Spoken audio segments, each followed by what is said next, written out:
Let's meet our disruptors. Panel 1, Meet the Disruptors, Innovators Driving Change, moderated by our own Duke Long.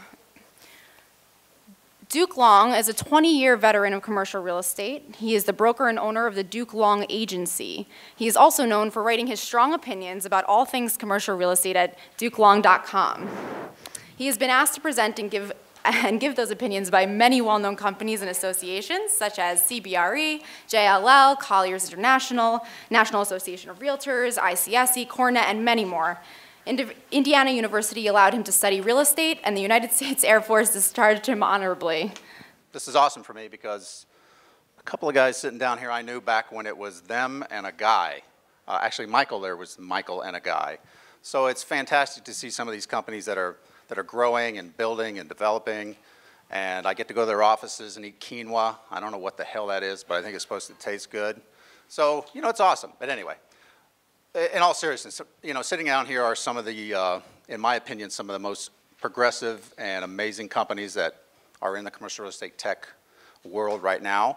And if you would start down at the bottom and introduce yourselves. The bottom? Come on, man. The side. Brandon, don't start. Dude, don't start. The side. Exactly, there we go. So my name is Brandon Weber. I am the co-founder and CEO of Hightower. And Hightower is a technology company that's based here in New York. We got 36 people, not too far away actually, in Soho, building technology for the commercial real estate industry, specifically a mobile and cloud asset management, data management, leasing platform for commercial owners and brokers. How deep do you want us to go? Is that good? That's good. Okay, let's do that. I don't know what your mom's doing and stuff like that. Yeah, I definitely won't go into that. My name is Rich Sarkis. I'm the CEO and co-founder of Reonomy, and we're also based in New York, not too far from here in the Flatiron. And what we do is we've built a product and a data and analytics platform that allows brokers, lenders, investors to source more deals, earn more revenue, and basically do their job a lot more efficiently than before.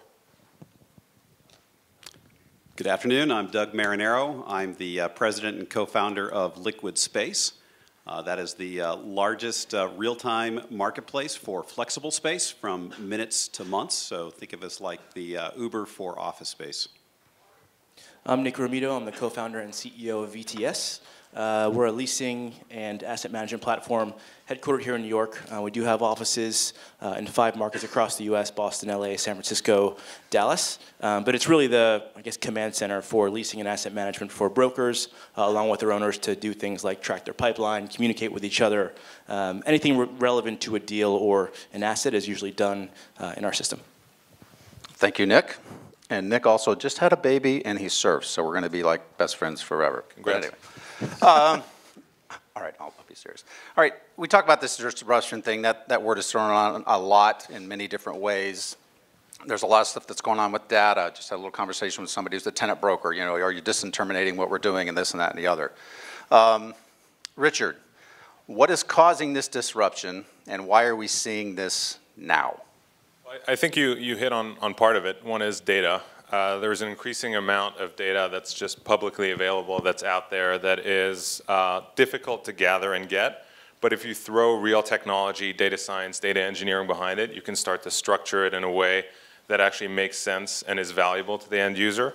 I do also think money is a big driver. I think there's a lot of value at stake. And if you look at, take a massive step back and look at just the size of the asset class, a lot of people care about what's going on in CRE. And so whenever that's the case, ultimately you will get some disruption, you'll get some new innovation. It's taken more time in this case, but I think the prevalence of that data coupled with the value at stake is really leading to a movement now. Oh, I agree. Doug, what is causing this disruption and why are we seeing this now? What do you think? Mobility, for sure. I mean, what's happening is individuals are becoming empowered to go ahead and make decisions that at one point were only reserved for leaders in corporate real estate. So with mobility now, you can choose where you want to work, when you want to work. And with shared economy marketplaces like ours, people are now being able to go ahead and pick that very easily. Okay, Nick, What do you think? I mean, honestly, I don't think of it as a disruption. It's almost like it's a correction, right? If you look at how every other industry in the world operates, you know, we're playing some serious catch-up. And at the speed at which it's happening, it almost feels like everyone's having this realization at once. It's like a big whoops. I mean, even in the past, I can't tell you, the past week, I think we added 35 million feet. That's not a crazy, that's an average week now. That's the speed at which the largest owners in the world are starting to adopt software. So I think it's really much more of a correction, and it has to do with institutional capital being put into the marketplace. You know, with that comes the demand for accountability and transparency. I mean, the speed at which we can build our technologies is unbelievable. We can build very quickly, we can deploy even faster. So you've got all these different catalysts that I think are, you know, making this correction happen. And interesting, when I talked to Nick, Nick and Ryan, the co-founder, were brokers. I said, what do you do, Nick? He said, I sell software. He said, I go out and sell software. And I still, there's a lot of things that go into that, but I think that's amazing. So Brandon, what is causing this disruption, and why are you seeing this now? So there are 4 things that we kind of target and focus on. I think 3 of them have been called out. So structured data, the access to structured data, mobility, you know, BYOD, you've got a device in your pocket that's really incredibly powerful. And, you know, and then the institutionalization of the asset class. So we got a lot of really big owners who have aggregated a lot of real estate and a lot of square footage, and they got billions of dollars of capital behind this. Now they need some systems to actually support it that are a little bit more robust than an Excel spreadsheet. And then I think the 4th is what we call kind of the consumerization of IT, of enterprise, which essentially is just kind of jargon for all of you guys in the crowd who do commercial real estate. You should be able to expect the same level of user experience, beautiful design that you get when you open up your Uber app, that you get when you open up like your favorite reading app. That should apply to you opening up your asset management or your leasing app. It should be beautiful, super easy to use in your pocket. And that's kind of an area that we really focus on is that. And the 4 things, those 4 things combined are just like massive change agents for our industry. When you put them together, you've got companies like us that are moving pretty quickly. So. Thank you. Doug, how is technology changing, you know, like the professionals' behavior? How do you think this is changing their behavior? Well, you know, like any other activity that's impacted by technology, you know, what the sharing economy is doing and the kind of technologies that are applied to that is, first off, dramatically simplifying by hiding the complexity of the transactions that are involved in real estate, making them happen much more efficiently and faster. So individuals now are being able to go through and transact the kind of mundane and low-value transactions that are there. What that's doing is that's now freeing up the opportunity for CRE professionals to go ahead and focus on more of the high-value transactions and to be able to go ahead and tap into all the data that's coming out of all those low-value individual transactions. But I think probably the most dramatic impact is really going to be about the kinds of new opportunities and the increase in the market potential around CRE as a result of this kind of consumerization. And if you go ahead and you look at an analogy, if you go ahead and you look at Uber, which, you know, everyone will talk about in the context of the sharing economy, you know, people think of it as replacing taxis. And so in San Francisco, the taxi market is a $150 million market. Uber's revenues last year were $500 million just out of San Francisco. And so by implementing a sharing economy, consumerized, self-service type of mechanism for all these individuals to go ahead and partake, you've now dramatically expanded the market. We see the same opportunity to happen in real estate as individuals begin to go ahead and make those decisions about where they want to work, where they want to meet, and who they want to meet with. Excellent. Okay. Richard, how is this technology changing professionals' behavior? Yeah, I think Michael actually alluded to it in his fireside chat. I think there is, you know, disruption is definitely happening, but I think the important thing is that folks, whether they be brokers, investors, lenders, are not necessarily asked to change their behavior, because then that actually leads to lower adoption and some friction. And there is always, you know, folks are like the status quo, so to speak, because it works. And a lot of people have made a lot of money for a lot of time in real estate, in commercial real estate. But if you're able to build something that actually is delivered in a way that is more palatable and it's easy to use, doesn't require training, you don't have to put it on your resume that you know how to use any of our products. It's that easy. But once you do that and folks realize that they can just do their jobs in a fraction of the time that it used to take them, and they can then redeploy their time or spend their time in higher value activities, or they can leave the office at 2 p.m. and go play golf or go spend time with their kids or do whatever they want to do. They don't have to be encumbered by a lot of these manual time-consuming processes. You know, I think it's probably shortening some of those activities, but it's not really fundamentally changing the behavior, because the you know, the value chain is essentially staying the same. Brandon. A lot of good thoughts here. So I agree with what everyone said. I think one of the things that I think a counterintuitive kind of outcome of our technology is it actually lets people focus more on relationships. It's kind of fascinating. Like, people are so concerned. They're like, commercial real estate's a relationship business. This technology is going to turn us all into robots and we're never going to talk to each other. It's really kind of the opposite. It's like the technology that we're trying to build, this technology that gets you out of the weeds of, you know, data tracking, manual reporting, collating that weekly report into the monthly report and then setting it out. And then letting you focus on the high value activities, right? We call it like just the reallocation of your time from crappy stuff to really interesting stuff, or non-strategic to strategic. So our clients get to focus more on what's our relationship like with this big tenant across the country, right? Like our software shows you, this is exactly what your relationship looks like with WeWork. You've got 560,000 square feet of deals in progress with them. Here's the economics. Now you should probably go get on a plane, have a conversation with the CEO of WeWork, and let's get some of those deals done. It's just kind of like get you out of the weeds, let you focus on the high value stuff. That's a really fun behavior change. When I'm sitting back in kind of my old seat at CBRE, thinking about my 15 institutional landlords that I'm reporting to, I want to be able to focus on the high value stuff, get out of the weeds. So, excellent. Nick? I think the largest shift that you see in terms of behavior is just the entire decision-making process does change dramatically for the better, right? I think in commercial real estate, this has been the epitome of businesses where every major decision is made off of, you know, if not old data, no data, right? I really feel like this is happening in the market. My broker told me this. I was a broker for 9 years. I did it all the time, right? So I'm guilty, but I think instead of being reactive like we've been for 100 years, we're now able to be proactive.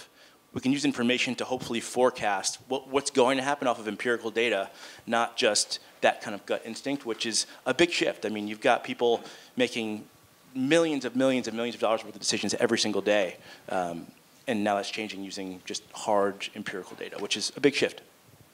Well, we talked to, you know, a couple of guys have mentioned something about, you know, adoptability and those kinds of things. And obviously we're in New York, and I think it's the epicenter of some of the commercial real estate. And Richard, I want to ask you, you know, is this change taking place just because we're here in New York and it's an aggressive thing, or it's in San Francisco just because that's where a lot of the money is?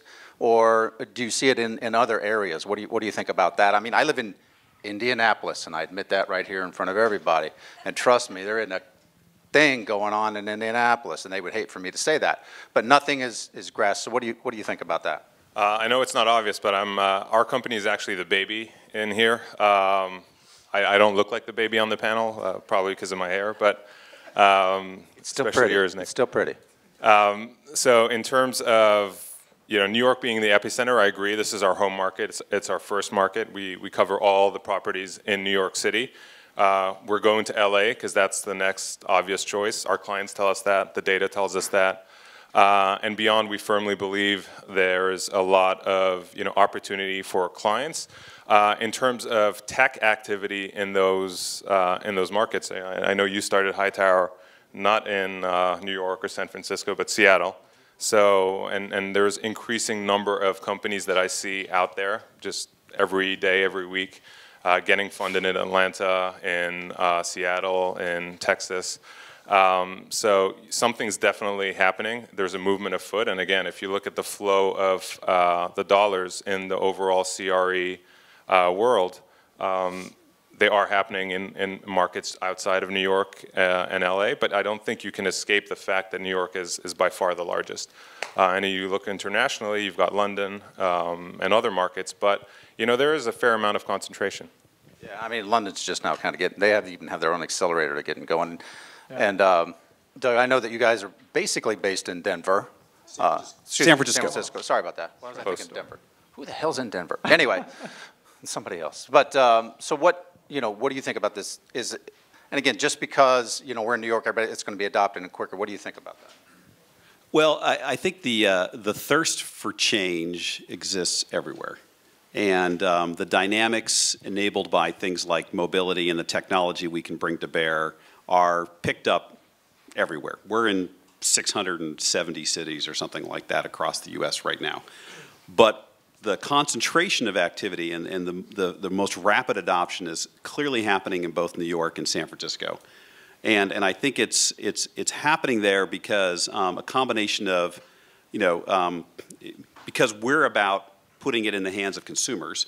It's the combination of the urbanization and the fact that people can go on foot to go where they want to go is a part of it. But I think especially in San Francisco, when you're bringing out a new technology, I was talking to a friend of mine who was wondering where to go start up his company, and he was making the decision to go ahead and move from another major American city to San Francisco because it, like New York, are one of those places where you have the combination of capital, innovation, and a community of people who are willing to go ahead and adopt and try new things that you can go learn about that technology so quickly. Okay, and sorry about that. Pivot Desk, are you people here? That's where Denver came from. So, yay. Boulder. I don't know where that came out. It just came out. So Brandon, what do you think about New York, San Francisco, all that different stuff? I mean, to your point, like everyone's thirsting for, and I would actually I would modify that statement. Everyone's thirsting for just much better. Like change for change's sake is actually so hard to deal with, especially in our industry where we're just so afraid of technology that's going to make our life either the same or worse, and then because of the change, it's actually just worse. So what we're finding, and we all have different business models, although Nick and I have very similar business models. We get deployed by an institutional owner, we get deployed by a brokerage company, and then we get deployed in all the markets that they operate in, right? So Hightower got deployed in Germany before we got deployed in Iowa because clients had a lot of real estate in Germany. So it's actually really neat because when you're cloud and mobile, you follow the portfolio. And it turns out there's a lot of really tough data problems that we think that we've got it tough just tracking our own data here in New York.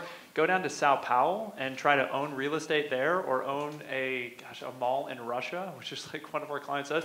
That is the worst. I mean, time change, culture differences, et cetera. That's where technology actually provides an even more outsized kind of benefit on just reducing friction for these massive global portfolios. So as LinkedIn has this thing called the LinkedIn graph, which is basically this really beautiful kind of noded graph of like all the relationships that exist in LinkedIn. Commercial real estate actually has a very similar graph. It's one of the most networked industries you could ever imagine, right? Boston Properties, JVs with Beacon Capital, who's represented by CBRE, who at the same time represents Vornado and et cetera, right? So all those interconnectivities, we're actually now getting to leverage because those guys all go on the platform. These pools of capital getting larger, and then we get extended into hundreds of cities that I never ever thought I'd put a salesperson in. Right? We're not going to put a salesperson in, probably in Indianapolis, right? But we're in Indianapolis through 4 of our clients. So that's kind of the beginning of the, the adoption, and then it follows suit when like that one broker at CBRE in Portland is like, I really love this Hightower thing because I can track all my stuff on my mobile phone. And then all the other brokers are like, why the hell can I not track my stuff on my mobile phone? That seems dumb. And they're like, where'd you get that thing? And then, and now we start to get the kind of virality that exists when we're all super interconnected. We all do deals together. It's really a beautiful thing. And that's kind of part of the reason that this stuff is moving quickly is because look at any other industry. I just cannot find another industry that is as networked as commercial real estate. So stuff moves quickly because we all talk about it, right? Anyway, I could go on for a long time. But it's awesome. I mean, I love all that global thing, and, it's awesome. So, Nick, I know that you were there like at the very beginning of, and I'm not just talking about the tech companies, but, part of the thing, the New York, San Francisco thing, that's pretty obvious. What do you think? I mean, I think, you're leaving out a coast, which is the Gulf Coast. I mean, it's interesting. The adoption, just to speak about different markets. Gulf Coast? I mean, the adoption that we have, I think, condo down there. Yeah, well, lucky you. But I think if you look at just adoption in general, I mean, everything that everyone said in the panel so far is spot on. I mean, this is a thirst that an entire community has. It's not a regional thing. If you talk about the building of these technologies, 100%. I mean, you've got these corridors, New York, Boston, San Francisco. Yes, the majority of technology is going to continue to get built out of those markets, but the need for what we're doing is a global need. And a lot of it's market-driven based on what's happening in those markets. I mean, a real-world example, the minute that energy prices dropped, right, the oil prices went down, we got probably 30 phone calls from every single owner in Houston just because they were proud to talk to us about what they're seeing. like, Nick, this is unbelievable. In VTS, I'm seeing that activity is without a doubt dropping just enough for us to make a decision to change our entire leasing campaign. Historically, I would have waited 3 to 4 months. That may have cost us millions of dollars of deals that I can now be proactive about. So that need isn't a New York or San Francisco need. That is a global need for information to make better decisions, save us money. All the other things that happen as a part of that, we're more efficient, we've got more time to see our kids and do other things. I mean, that's just a byproduct, right? The monetary value of using the software is something that everybody in this room needs. You need to see what's happening in your building on your phone. You need to drop a comment, talk to your team on your phone. You're doing everything else on your phone. You probably have mint.com, you can check your account balance. So, you know, bringing your general day-to-day business activities onto your mobile device is just a part of that. So this is it's not a coast-to-coast thing, it's a global thing.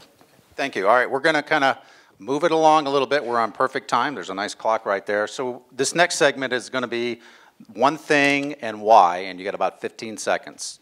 So, Brandon, give me one major driver of technology in commercial real estate. What is that one thing? Didn't we just talk about all this? Well, we're done. Shit, we're done. We're done. Come on, man. All right, where's the next panel? Okay, I'll just pick one. But now you only have 15 seconds. Now you're down to 7. That smartphone that guy's using right there to get something done. Mobility. That's a driver. All right, Richard? I'd say time and money. I think people want to make more money in less time. Doug? I agree with Brandon. Mobility, without a doubt. I think frustration. I think everyone's just pissed off. Like, get me some software. Okay, good. I love that. All right, next one. What one tech company in commercial real estate that's going to make the most waves in the industry other than yours? Is there anybody from CoStar in here? I have to offend so many people in this room. Right? So wait, one technology company other than yours that's really going to kick some ass and do something. Which one? That will make significant. Come on. Who's Who's asked you got a kiss? 15 seconds. CompStack. That's the one. Where's Michael? I've got 15 seconds. I really love what LiquidSpace is. I love what all you guys are doing. Nick and I are competitors, so we compete every day. But not really. What LiquidSpace is doing, but I still love what they're doing. But what LiquidSpace is doing, I find really, really fascinating. Full stop. I've got 15 seconds. All right. I'll go obscure. A little company called Google. I think what they're doing with augmented reality is actually going to make some money in some companies. Yeah, they've got some money, and what they're going to do with augmented reality, I think, for a tangible asset class like commercial real estate, has a lot of applications. That's better than mine. I'm going to follow both of you here. I'm going to say Facebook will probably have one of the biggest impacts. And if you recognize, they just introduced Facebook for Business, and it's all about your social network for business. And if you think about what work is and what commercial real estate's all about, it's who you work with. I will take an opportunity to give one other company a shout out, a company called Indoor Atlas. Check it out. It's basically indoor positioning inside building GPS using the magnetic footprint and the variation due to the building to the Earth's magnetic field. Very accurate. Cool. I love that shit. Okay, next. Yeah, I'm gonna agree with Duke. I think CompStack is an unbelievable business just because of, I mean, if you think about the hurdles they've had to overcome since day one, I mean, this is the most sensitive information in the, and yes, it's out there, but convincing people to put it into a database every day, and in their pitches, when they're pitching an owner, that owner's saying, you know what, pull up my building, I did the deal. If it's wrong, I'm not gonna buy the software. That's very hard to do, right? So I think they've got a great business, and they're pretty much getting over every single mountain that you need to. So I agree. That's awesome. All right, next one. You're welcome, by the way. Just give me a Michael, I need hamburgers, I need some beer, and some booze. 10 years from today, name the one thing that will be the same. Brandon, one thing that'll be the same 10 years from now. Commercial real estate will still be a deeply relationship-driven business. Trust. That's trust, boring as shit, but keep going. It's the same. Okay. All right. Anti-innovation. Come on. All right, cool. I agree with you. Thank you. Yeah, you actually stole my answer. I was going to say that, again, it's a tangible asset class. You know, these are big structures we're talking about. There's always going to have to be that, you know, relationships, but also the element of spending time with that asset. And you're not just going to be able to desktop or even mobile do everything. I think there will always be downstream some human element to the process. Yeah, I agree. I mean, you know, commercial real estate, data, awesomeness. Doug. If you take a look at where the millennials, talk about 10 years from now, so where are the millennials working? And where they're working is they're working at co-working.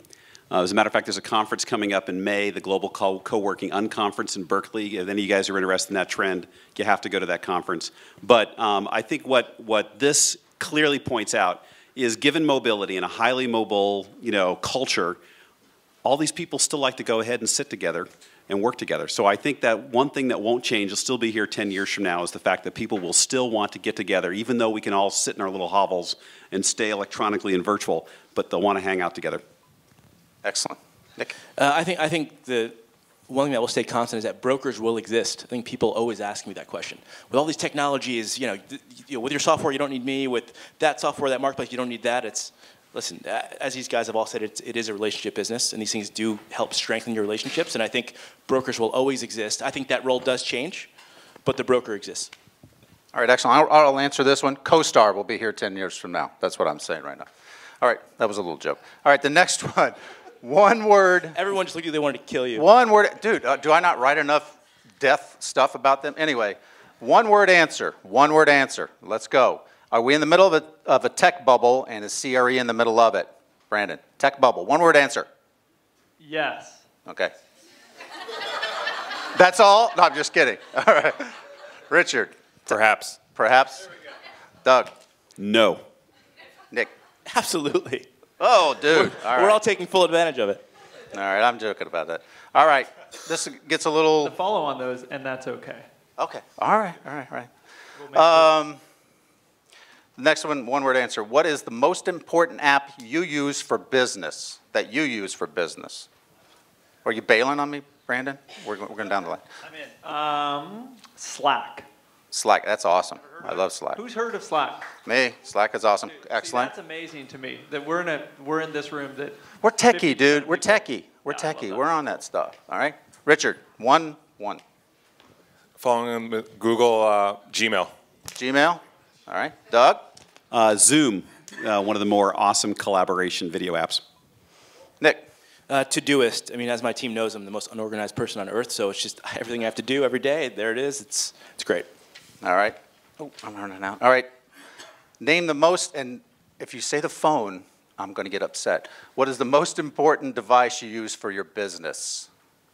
Think about that. Airplane. Airplane? All right. I'm cool with that. I'm on a plane all the time. I know you are. If Richard? I didn't have one, I'd be screwed. All right. Brain. Brain? Listen to you. Can't use phone. I said no phone.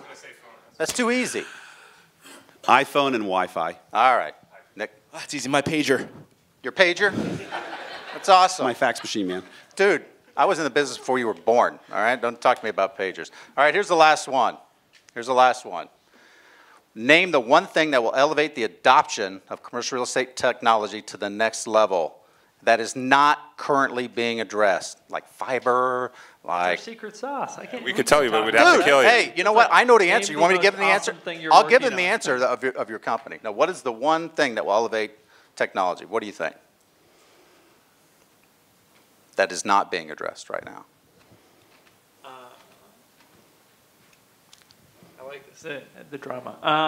I think the interconnectedness of all of us is not being leveraged the way it could be. That was all hyphen, so it was one word. Oh shit! Yeah, sorry. Just kidding. It was one word. Connectivity. More data. More data. I like that one. Doug? Social networks. God, I hate Facebook. Keep going. I think just you. You're going to get more savvy with technology every day. That's going to help all of us. All right. Do we have any, we got a little bit of time left, any kind of questions that anybody wants to throw at these four people? You have 1 minute and 20 seconds. What, dude, any kind of questions? Yes, sir? Brandon, can you elaborate on what you're going to say about the bubble and why that's okay? The bubble will, it's really interesting. This is a long conversation. But if there is so in a world where there is a bubble, so in order for a bubble to actually prove its existence, you need to have a post-bubble situation, right? Like a cooling of the markets, an increase in interest rates, yield 55 goes seconds. elsewhere, et cetera. What's that? 55 seconds. Oh, is that what I have? Okay. Oh, shoot. We have another question. What it will do is create big losers. Big winners will still exist. It creates there's a larger amplitude of companies that just go to zero versus the companies that go and become unicorns. So, and there will be more zero companies as a result of us being in a bubble. It's just Darwinism in a sense. Yeah. Right there. Yeah. Do you have a question? You guys are tech savvy and kind of like on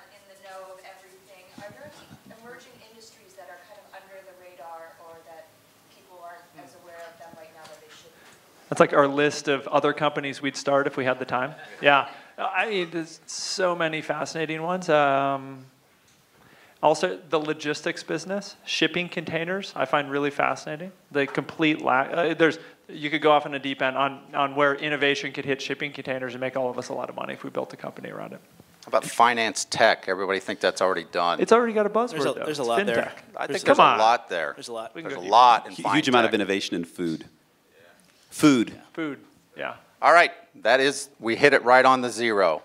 Thank you all very much. Thank you so much for showing up, by the way. You guys are awesome. Thank you.